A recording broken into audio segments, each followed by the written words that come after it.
All right, everyone. Welcome to day one of Module 4, our last module of the course. We're going to be talking about life insurance. Before we get started, go on over to Georgia View. This is going to be a module in which we work through the workshop together. And so you'll want to go into Module 4, Day 1, and check out the workshop materials. You'll see a Word file, which is a prompt, and a Excel file, which is going to be the analysis that we do. It's a life insurance need analysis. So we're going to determine whether this person needs life insurance, and if so, how much. Of course, you can download the PowerPoint there as well. Before we talk about life insurance, let's talk about insurance in general. And so let's suppose that there are people on a lake, 500 of them, and they all have boats. And these boats cost $10,000 each to replace. John's one of those people, and let's suppose John's boat gets destroyed by a storm. If John doesn't have insurance, he pays $10,000 to replace his boat on his own. However, if everyone on the lake chooses to share in each other's losses, then that boat's only going to cost John $20. Of course, it's going to cost everyone else on the lake $20. But the idea here is that the insurance pool, the pool of people that have come together to insure risks, pays less whenever there's a claim or whenever there's a adverse event. So insurance companies do this for us, right? We don't really see people organizing very much to share risks, but you can buy into insurance pools by going to insurance companies. They collect contributions like this $20, and those are called premiums. And they put them into a pool and invest them and do various things with that money. But then when somebody has a loss, they fill a claim out and give it to the insurance company, and the insurance company cuts them a check. Now, one interesting thing is that not all people are equal. Some people are more risky than others. For example, John's area of the lake might be rocky, it might be more choppy, and the boat might get damaged more often. So what the insurance company has are underwriters and actuaries who are experts at figuring out how risky a person is based on their characteristics, and they charge those people higher premiums. So they would know where John lives, and they would charge him a higher premium. So as we're learning about life insurance, what I want you to think about is a bunch of people are paying into a pool, and they get paid when an individual dies. And so essentially what happens is there are limits to when a person can get paid based on when they die.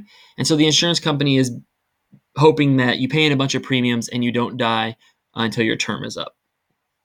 However, in the instance that someone does die and they have a mortgage to pay off, a car loan to pay off, etc., everybody's going to share in that loss and help that person pay off what they leave behind after they die.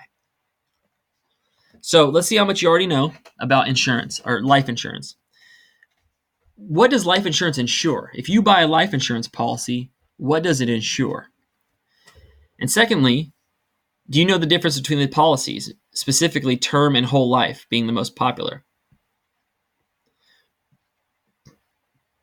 Well, we're going to learn the answers to these questions as we go through. Look at these three pictures. We got a family here with a new baby. We got this hipster all by himself. And we got senior money bags over here.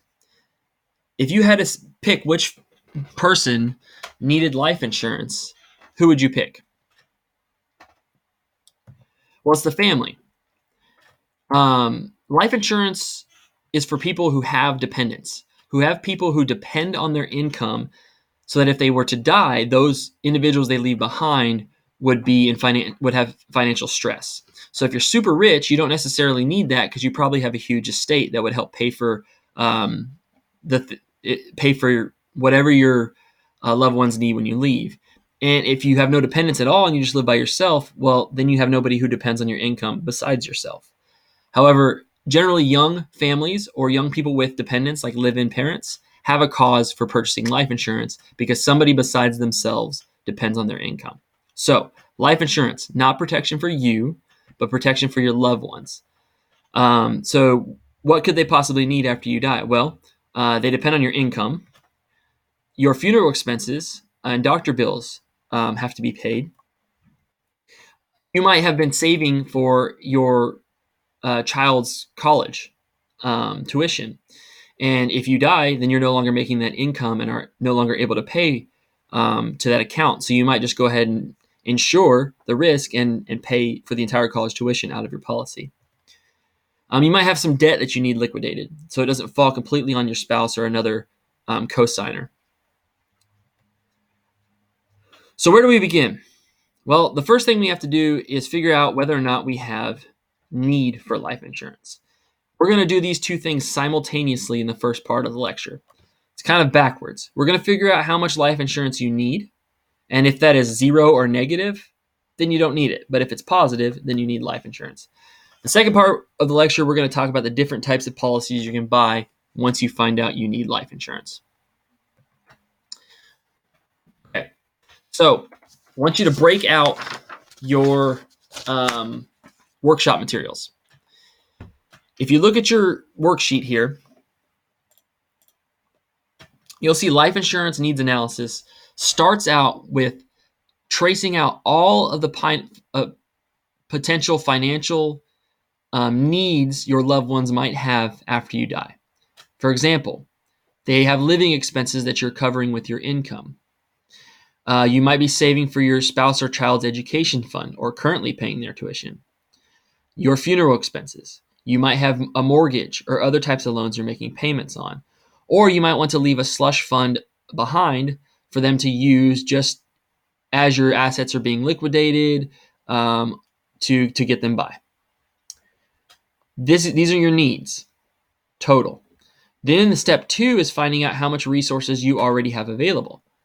If you die, is your spouse going to receive Social Security survivor's benefits? How much? Do they make any income of their own? So is your spouse still working, or are your dependents working at all? Do you have any savings and investments that can be liquidated and used as cash? Do you have perhaps any long-term assets like a beach house or a car that can be sold and used to pay off some of your needs should you die? Once we total up all of your resources available, we're going to subtract from that your need and find if there's a gap. And if there is a gap, then you need life insurance. And if there's not, then you should not purchase life insurance. Why does a single person with no dependents have no need? Well, they have a bunch of they might have some financial resources after they die, in terms of like savings accounts and retirement accounts, but they don't have any need because nobody needs their resources. Okay, so in summary, estimate your need, estimate your resources, take the difference, and if you have a gap in your need and resources, then you need life insurance. So we're going to do an example here in class. This is Stephanie Ehrlich. Her grandmother, Rachel, is a live-in grandmother, and so Stephanie's taking care of her. So Stephanie wants to take out life insurance for her grandmother should anything happen to Stephanie because she is the income provider to her grandma. So what we're going to do is go over to the workshop now and read this prompt. What I'd like you to do is pause the video. I want you to make a list of everything here that represents a financial need that Rachel would have if Stephanie were to die. What are the expenses that she would need covered should her granddaughter Stephanie die? Over here, I want you to list all of the current resources they already have after Stephanie dies. Is there any cash flow coming to Rachel? Is there anything they can sell off or any savings accounts that they could turn to cash to help Rachel survive? Once you've done that, resume the video.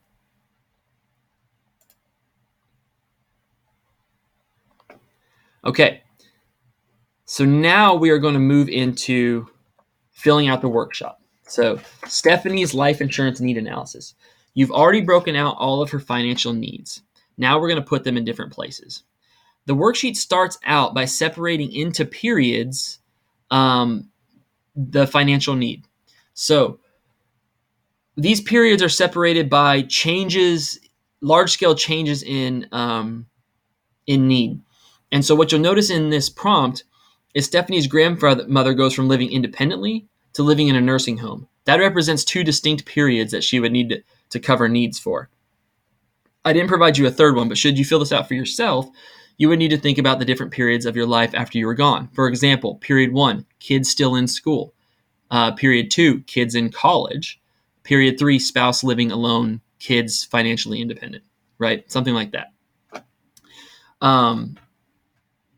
So take a look at your needs and fill in Rachel's monthly living expenses in period 1, which I'll give you a hint. That's when she's living independent or living pretty independently and not in a nursing home. So what are her monthly expenses then?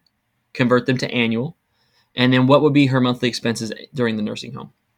Pause the video and do that now. Next, we're going to carry on with special needs and financial needs. You can check through and see if you found anything for education fund. I don't know if Stephanie's saving for her grandmother's going to college at this point. But we might have some other financial expenses for Stephanie should she die, some other debts. Check through there and write them now. Notice that these are not periods, but these are debt 1, debt 2, debt 3. So if she has a first and second mortgage or a 1-car loan and a credit card loan or something like that. We're going to record all her financial needs. So go ahead and do that now. At the bottom, you will have total financial need of Rachel should Stephanie pass. Now comes income. Most individuals who contribute to Social Security for the qualifying number of periods, we learned about this, 40 periods, their spouses qualify for Social Security survivors benefits. And that is, if you pass, they can receive benefits in retirement to replace the income that they lost that you would have had. So look through that worksheet and find Rachel's Social Security survivors benefits. I've listed multiple periods here because the cash flows can differ across periods. You will notice that in this workshop, I did not do that. She has the same amount of Social Security for all periods. Come down and check. Does Stephanie have any savings and investments that Rachel could access? Does she have any other life insurance? Does she have any other financial resources that her grandmother could have after Stephanie should pass? One thing I would like you to do in this workshop is ignore taxation. Obviously, if she liquidates her 401k, there's going to be tax implications.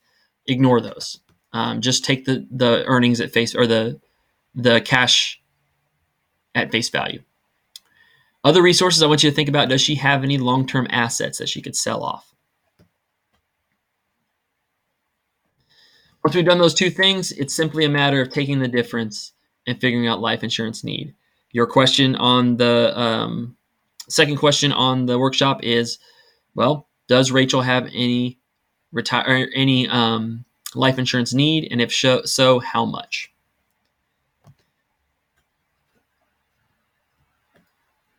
Okay, we're going to stop there,